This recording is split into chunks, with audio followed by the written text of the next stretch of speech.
Welcome to the NBA Coast to Coast podcast brought to you by thelines.com. Coming to you from the West Coast, Josh Lander, joined by Nate Weitzer. He's on the East Coast as always, and we are looking at best bets here for the Eastern Conference play-in tournament games. A couple of those not quite as sexy as what you might expect in the East, but plenty of value to find here in these best bets. We also have playoff props up for you as we do each and every weekday moving forward with these playoff games.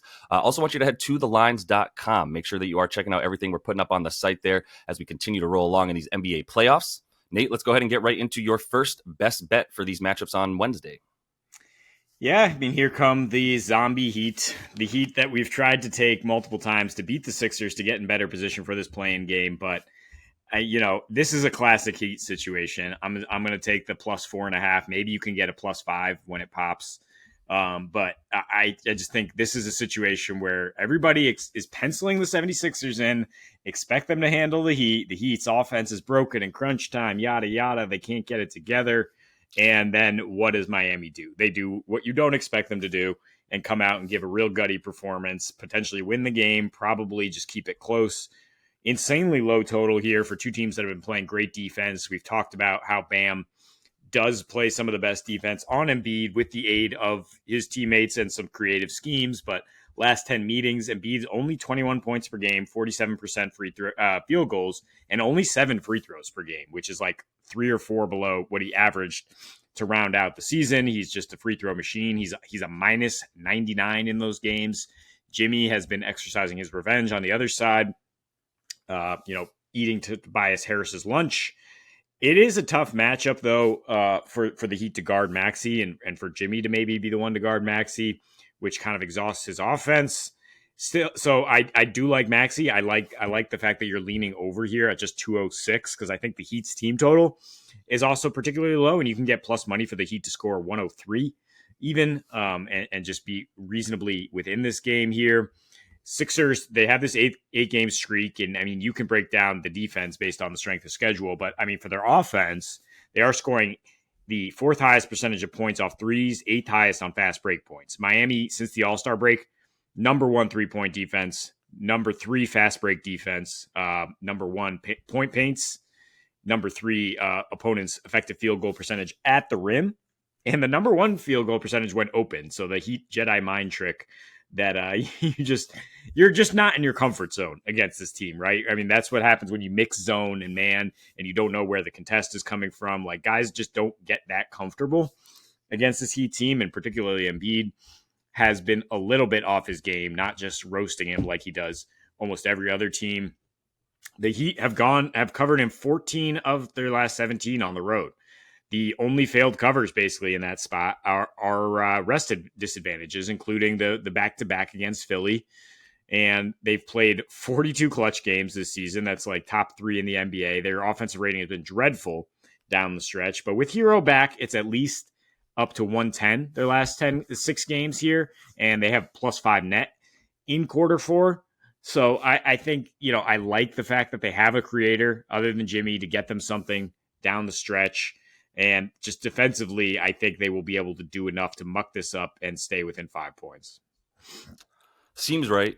It would be awesome if we could get this to plus 5.5 and just climb right over that 5.5. But I don't think it'll get there. I would agree. I'm not quite as confident in the sides on this one, just because of the sort of up in the airness, right? The sort of ambiguity around how healthy Embiid really is at this point, which I suppose is just what you take when you talk about Joel Embiid in general. But I'll just move right into the over since I have a bit more confidence in that. And I know that this got bet down, but a couple of things kind of lead me to this bet. First of all, Philly playing much faster with Joel. They have all season as well. And basically he played almost half the games and missed a little bit more than half the games. And, with him, that pace goes up, which is maybe counterintuitive to what people think. They see Joel in there and they know that he's going to be the reason that they have a really good defense down low, which is the truth. They've been much better down low since he came back. That's obvious. They've also played Detroit, Brooklyn, Orlando, Memphis, and there was a Miami game in there too with Joel's last 5. So that's easily the worst strength of schedule in the league during that time frame.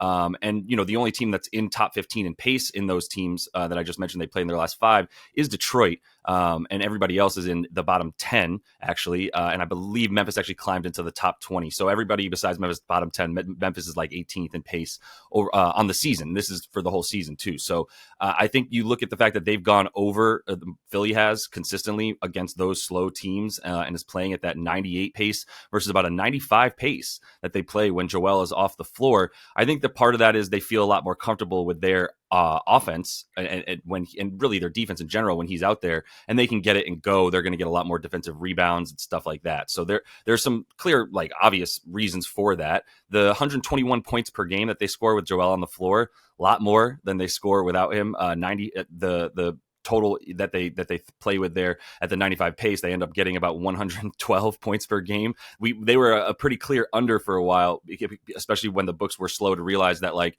just because Maxey is more at the helm of this offense than he might have been when Joel is in there doesn't mean they're actually going faster or getting into transition more. Now I think they can leak out a bit more, and I imagine they would prefer to get it and go against this Miami Heat team, who, while they're very good in transition, is just as good in the half court with that defense, the way you were talking about, the way that they're, classic, almost like Budenholzer. I mean, Spo is also a guy who will force the ball to whom he wants to shoot it, right? So it's actually a little bit nerve-wracking to take like an under for a guy like even like Kyle Lowry, for instance, right? Because you think that the spot up stuff will be there a lot more for Philly as they're going to pressure the ball. And they're going to make sure that the ball handler and like Maxey is not necessarily able to just go off. They're going to do their best, which leaves some spot up shooters open. So with all that in mind, like 206.5, these teams have gone over pretty consistently when Embiid is in their matchups. And so I'm just going to go right back to it at a very low total of over 206.5. Yeah, I mean the pace faster and then the efficiency way up with Embiid, even against this Heat team.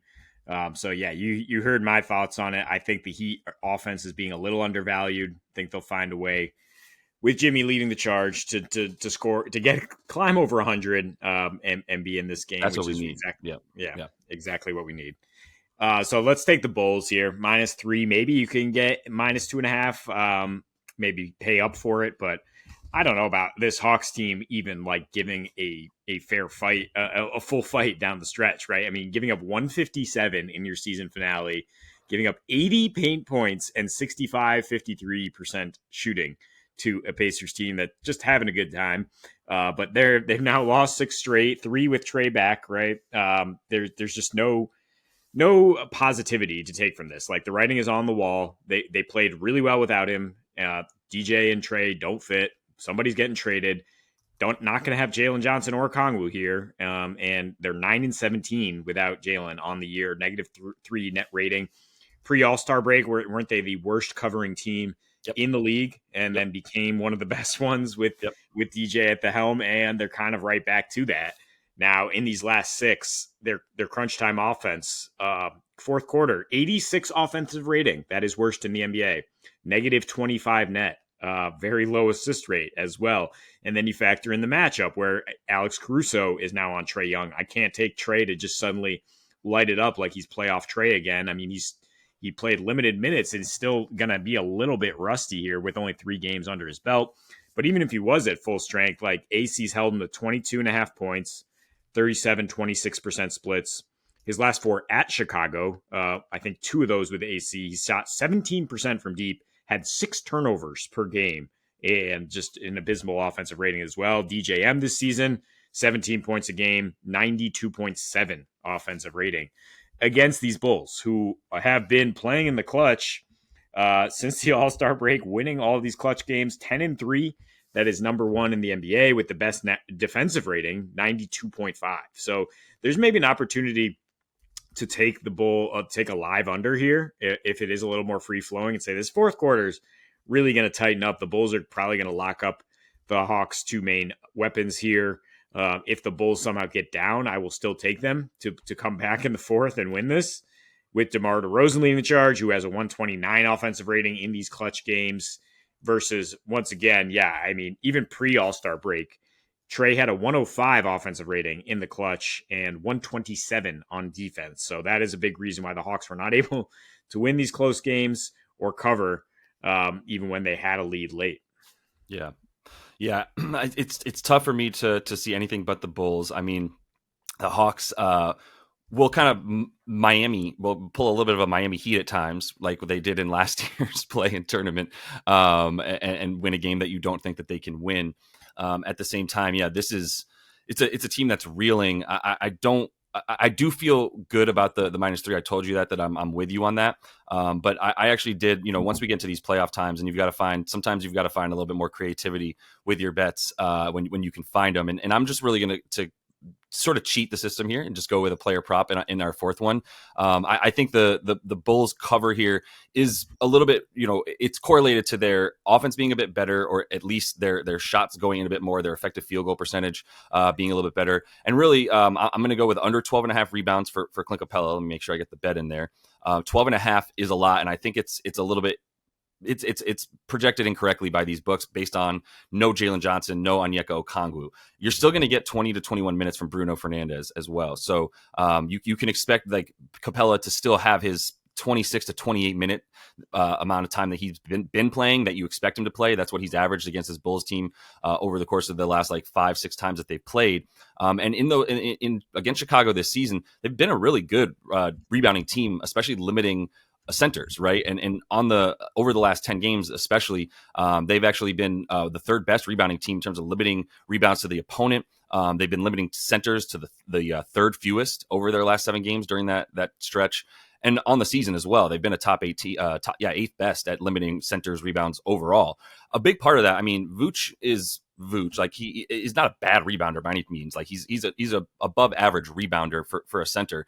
Thing is, he plays out by the 3-point line, and we always have seen that, and especially without Zach LaVine, we've seen that a lot more from Vooch. And I do think that's a little bit more correlated to this team not giving up rebounds to centers than it is anything else. They'll give them up to power forwards, by the way. Like I wouldn't necessarily be taking an under for Jalen Johnson because they don't really have a power forward, as we've talked about since Pat Williams went down. And now they just sort of play like a 3-guard lineup at times, whatever you consider DeMar, I guess a small forward, but really like, ball handling shooting guard on offense. So with that lineup in there, they've got like smaller guys getting a lot of those rebounds and Vooch doing the boxing out. Not a very good contested rebound percentage for Vooch, but he's got a lot of deferred rebounds where he's the one that could maybe go for it, but he's already cleared the space and now other dudes are going for it, right? That's why you see a pretty high deferred rebound chance percentage for him.